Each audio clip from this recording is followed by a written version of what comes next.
പകുതി വില തട്ടിപ്പ് കേസിൽ പ്രതി ആനന്ദകുമാർ കസ്റ്റഡിയിൽ. ക്രൈംബ്രാഞ്ചാണ് കസ്റ്റഡിയിലെടുത്തത്. മുൻകൂർ ജാമ്യം തള്ളിയതിന് പിന്നാലെയാണ് നടപടി. ശാരീരിക അസ്വസ്ഥത ഉണ്ടായതിനെ തുടർന്ന് ആനന്ദകുമാറിനെ സ്വകാര്യ ആശുപത്രിയിൽ പ്രവേശിപ്പിച്ചു. ആർ റോഷിപാൽ, അരുൺ സോളമൻ എന്നിവർ വിശദാംശങ്ങൾ നൽകും. ആദ്യം റോഷിപാലിലേക്ക്. റോഷിപാൽ, നിർണായകമായിട്ടുള്ള നീക്കത്തിലേക്കാണ് ക്രൈംബ്രാഞ്ച് കടന്നിരിക്കുന്നത്. ഇനി ആനന്ദകുമാറിനെ കസ്റ്റഡിയിൽ എടുത്തിരിക്കുന്നു. മുൻകൂർ ജാമ്യാപേക്ഷ തള്ളിയതിന് പിന്നാലെ തന്നെ കസ്റ്റഡിയിൽ എടുത്തിരിക്കുന്നു. എന്താണ് അതിന്റെ വിവരങ്ങൾ?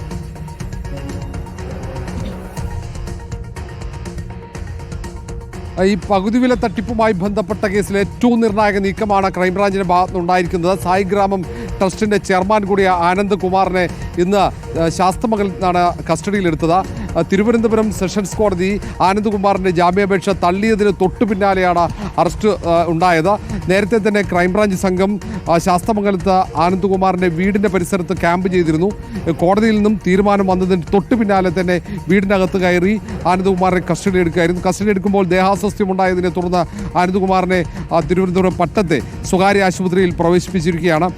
നേരത്തെ തന്നെ ഈ പണം സ്വരൂപിച്ച ഇരുചക്ര വാഹനങ്ങൾ ഉൾപ്പെടെ CSR ഫണ്ടിലൂടെ നൽകാമെന്ന് വാഗ്ദാനം ചെയ്തായിരുന്നു ഈ തട്ടിപ്പ് നടന്നത്. ഈ തട്ടിപ്പിലെ മുഖ്യപ്രതി അറസ്റ്റ് ചെയ്തിരുന്നു. അതിന് പിന്നാലെയാണ് അന്വേഷണം മുന്നോട്ട് പോയപ്പോൾ ആനന്ദ്കുമാർ കൂടി ഈ തട്ടിപ്പിൻ്റെ ഭാഗമായിരുന്നു എന്ന് കണ്ടെത്തിയത്. കണ്ണൂരും ഒപ്പം മൂവാറ്റുപുഴയിലും ആലപ്പുഴയിലും അടക്കം വിവിധ പോലീസ് സ്റ്റേഷനുകളിലായി ആനന്ദ്കുമാർ ഉൾപ്പെടെ പ്രതി ചേർത്തുകൊണ്ട് കേസുകൾ രജിസ്റ്റർ ചെയ്തിട്ടുണ്ട്. കാരണം ആനന്ദ്കുമാർ ഈ യോഗങ്ങളിൽ വിവിധയിടങ്ങളിൽ നടന്ന യോഗങ്ങളിൽ പങ്കെടുത്തു എന്നതിൻ്റെ തെളിവ് കൂടി ലഭിച്ച സാഹചര്യത്തിലാണ് തട്ടിപ്പിനിരയായവരുടെ മൊഴികളും പരിശോധിച്ചതിന് ശേഷമാണ് ആനന്ദ്കുമാറിനെ കൂടെ പ്രതി ചേർത്തത്. കാരണം ഈ പ്രധാന തട്ടിപ്പുകാരിൽ നിന്നും ആനന്ദ്കുമാർ പണം കൈപ്പറ്റിയതിൻ്റെ തെളിവടക്കം ലഭിച്ചിട്ടുണ്ട്. പക്ഷേ കോടതിയിൽ ആനന്ദ്കുമാറിൻ്റെ വാദം ഇത് ട്രസ്റ്റിലേക്ക് വന്ന പണമാണ് എന്നായിരുന്നു. പക്ഷേ അത് വ്യക്തിഗതമല്ല, അത് ട്രസ്റ്റിന് ലഭിച്ച പണമാണ്, അത് തട്ടിപ്പിൻ്റെ ഭാഗമായിരുന്നു ഇല്ല, ഇത് CSR ഫണ്ട് തട്ടിപ്പുമായി ബന്ധപ്പെട്ടല്ല താൻ പണം സ്വരൂപിച്ചത് എന്നടക്കമുള്ള വാദങ്ങളായിരുന്നു. പക്ഷേ ആനന്ദ്കുമാർ കോടതിയിൽ ഉയർത്തിയ വാദങ്ങൾ പൂർണ്ണമായും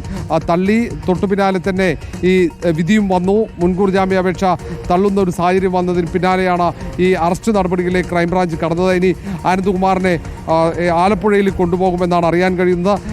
പ്രത്യേക അന്വേഷണ സംഘമാണ് SP സോജന്റെ നേതൃത്വത്തിലുള്ള സംഘമാണ് ഈ കേസ് അന്വേഷിക്കുന്നത്. സംസ്ഥാനത്തിൻ്റെ വിവിധയിടങ്ങളിലായി ഏതാണ്ട് 14 ജില്ലകളിലും വിവിധ പരാതികൾ വരികയും വിവിധ പോലീസ് സ്റ്റേഷനുകളിലായി നിരവധി കേസുകൾ രജിസ്റ്റർ ചെയ്യുകയും ചെയ്ത സാഹചര്യത്തിൽ കൂടെയാണ് പ്രത്യേക അന്വേഷണ സംഘത്തിന് രൂപം നൽകിയത് ക്രൈംബ്രാഞ്ച്. ആ അന്വേഷണ സംഘം ഇനി ആനന്ദ്കുമാറിനെ വിശദമായി ചോദ്യം ചെയ്യും. ഈ സ്വരൂപിച്ച പണം എവിടെയാണ്, അത് വിദേശത്തേക്ക് കടത്തിയെന്നടക്കമുള്ള സംശയമുണ്ട്. ഈ സാഹചര്യത്തിലാണ് വിശദമായൊരു ചോദ്യം ചെയ്യലിന് തയ്യാറെടുക്കുന്നത്.